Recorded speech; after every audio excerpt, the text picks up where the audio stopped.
ओम नमः शिवाय। प्रिय भक्तजनों, शिवरात्रि के व्रत की महिमा तो हम सभी जानते हैं। वहीं मासिक शिवरात्रि का व्रत भी बहुत महत्व रखता है। कहा जाता है कि इस दिन व्रत करने और भोलेनाथ की सच्चे दिल से आराधना करने पर सभी मनोकामनाएं पूर्ण होती हैं। इस दिन व्रत करने से व्यक्ति की समस्याएं दूर हो जाती हैं। वहीं कुंवारी कन्याओं के यह व्रत करने से मनोवांछित वर की प्राप्ति होती है। शिव पुराण के अनुसार जो भी सच्चे मन से इस व्रत को करता है तथा कथा का रसपान करता है, उसकी सभी इच्छाएं पूर्ण होती हैं। कथा इस प्रकार है। पूर्व काल में चित्रभानु नाम का एक शिकारी था। जानवरों की हत्या करके वह अपने परिवार को पालता था। वह एक साहूकार का कर्जदार था, लेकिन उसका ऋण समय पर ना चुका सका। क्रोधित साहूकार ने शिकारी को शिव मठ में बंदी बना लिया। संयोग से उस दिन शिवरात्रि थी। शिकारी ध्यान मग्न होकर शिव संबंधी धार्मिक बातें सुनता रहा। चतुर्दशी को उसने शिवरात्रि व्रत की कथा भी सुनी। शाम होते ही साहूकार ने उसे अपने पास बुलाया और ऋण चुकाने के विषय में बात की। शिकारी अगले दिन सारा ऋण लौटा देने का वचन देकर बंधन से छूट गया। अपनी दिनचर्या के अनुसार वह जंगल में शिकार के लिए निकला, लेकिन दिन भर बंदी गृह में रहने के कारण भूख प्यास से व्याकुल था। शिकार खोजता हुआ वह बहुत दूर निकल गया। जब अंधेरा हो गया तो उसने विचार किया कि रात जंगल में ही बितानी पड़ेगी। वह वन एक तालाब के किनारे एक बेल के पेड़ पर चढ़कर रात बिताने का इंतजार करने लगा। बेल पत्र के वृक्ष के नीचे शिवलिंग था, जो बिल्व पत्रों से ढका हुआ था। शिकारी को उसका पता न था। पड़ाव बनाते समय उसने जो टहनियां तोड़ी वह संयोग से शिवलिंग पर गिरती चली गईं। इस प्रकार दिन भर भूखे प्यासे शिकारी का व्रत भी हो गया और शिवलिंग पर बिल्व भी चढ़ गए।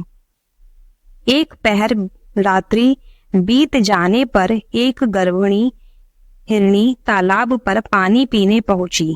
शिकारी ने धनुष पर तीर चढ़ाकर ज्यों ही प्रत्यंचा खींची, हिरणी बोली, मैं गर्भिणी हूँ, शीघ्र ही प्रसव करूंगी।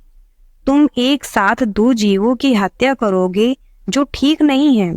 मैं बच्चे को जन्म देकर शीघ्र ही तुम्हारे समक्ष प्रस्तुत हो जाऊंगी, तब मार लेना।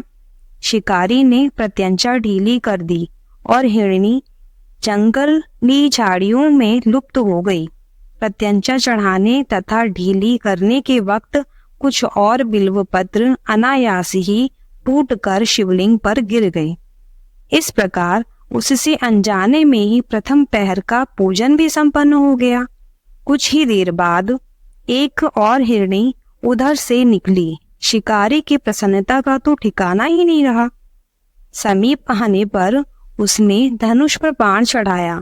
तब उसे देख हिरणी ने विनम्रता पूर्वक निवेदन किया, हे शिकारी, मैं थोड़ी देर पहले ऋतु से निवृत्त हुई हूँ। काम आतुर विरहिणी हूँ। अपने प्रिय की खोज में भटक रही हूँ। मैं अपने पति से शीघ्र मिलकर तुम्हारे पास आ जाऊंगी।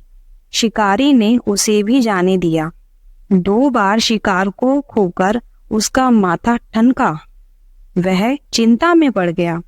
रात्रि का आखिरी पहर बीत रहा था। इस बार भी धनुष से लगकर कुछ बेल पत्र शिवलिंग पर जा गिरे तथा दूसरे पहर की पूजा भी संपन्न हो गई। तभी एक अन्य हिरणी अपने बच्चों के साथ उधर से निकली। शिकारी के लिए यह स्वर्णिम अवसर था। उसने धनुष पर तीर चढ़ाने में देर नहीं लगाई। वह तीर छोड़ने ही वाला था कि हिरणी बोली, हे शिकारी, मैं इन बच्चों को इनके पिता के हवाले करके लौट आऊंगी। इस समय मुझे मत मारो। शिकारी हंसा और बोला, सामने आए शिकार को छोड़ दूं? मैं ऐसा मूर्ख नहीं हूँ।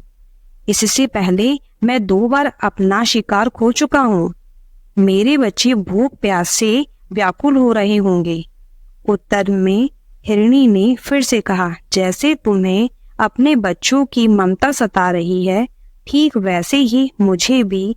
हे शिकारी, मेरा विश्वास करो, मैं इन्हें इनके पिता के पास छोड़कर तुरंत लौटने की प्रतिज्ञा करती हूँ। हिरणी का दुख भरा स्वर सुनकर शिकारी को उस पर दया आ गई। उसने उस मृगी को भी जाने दिया। शिकार के अभाव में तथा भूख प्यास से व्याकुल शिकारी अनजाने में ही बेल वृक्ष पर बैठा बेल पत्र तोड़ तोड़ कर नीचे फेंकता जा रहा था। पांव फटने को हुई तो एक हष्ट-पुष्ट मृग उसी रास्ते पर आया। शिकारी ने सोच लिया कि इसका शिकार वह अवश्य करेगा।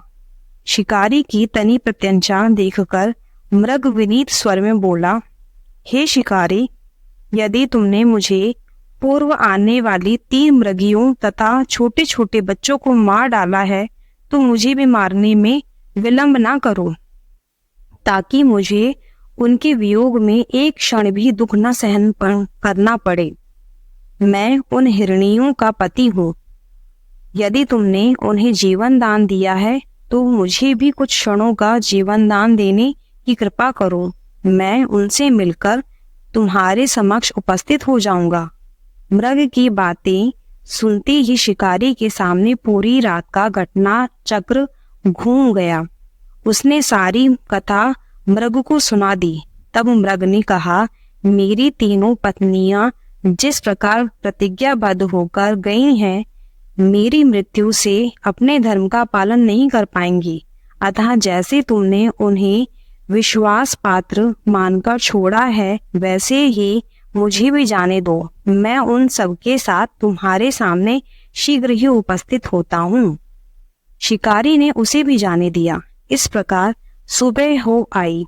उपवास, रात्रि जागरण तथा शिवलिंग पर बेल पत्र चढ़ने से अनजाने में ही पर शिवरात्रि की पूजा पूर्ण हो गई। पर अनजाने में हुई पूजन का परिणाम उसे तत्काल मिला। शिकारी का हिंसक हृदय निर्मल हो गया।